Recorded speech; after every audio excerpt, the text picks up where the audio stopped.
You don't spend weeks memorizing your role and going to rehearsals, you know what I mean, and practicing with the other voice actors. And you don't have time for that.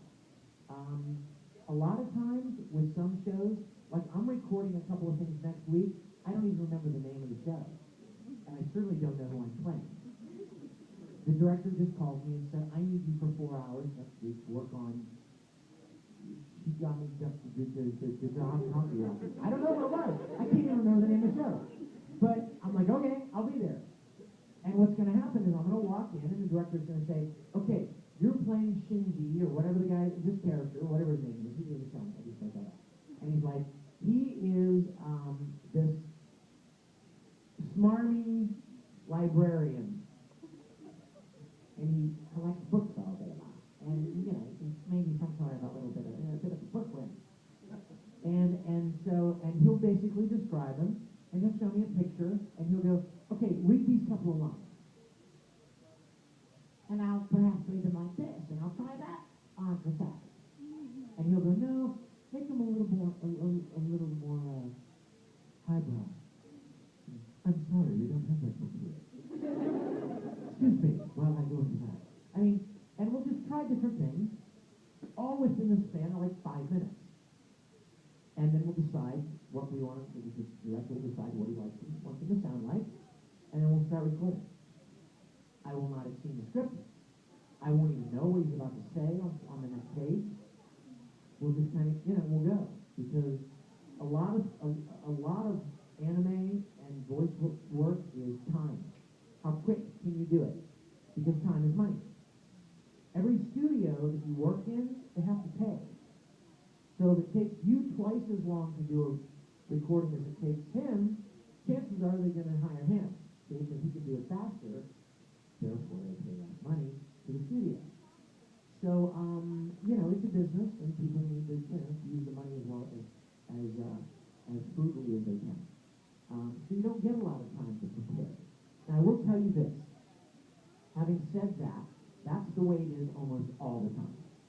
But occasionally, you hear about a show, and you really want to be a part of it. And so then you start looking it up online. And you start reading about the characters. And you maybe even watch a little bit of it subtitled.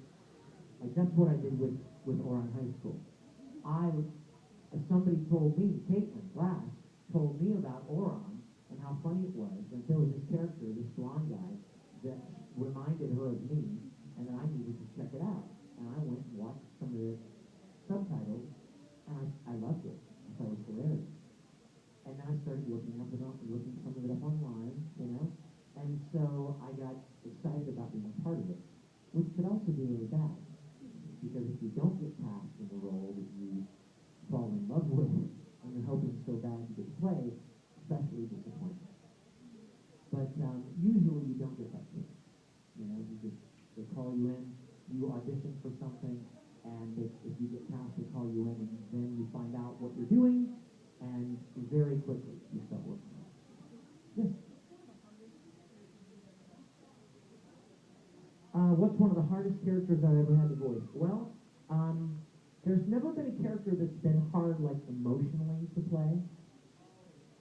But physically hard on the throat would be like Broly from Dragon Ball Z. He is a throat ripper.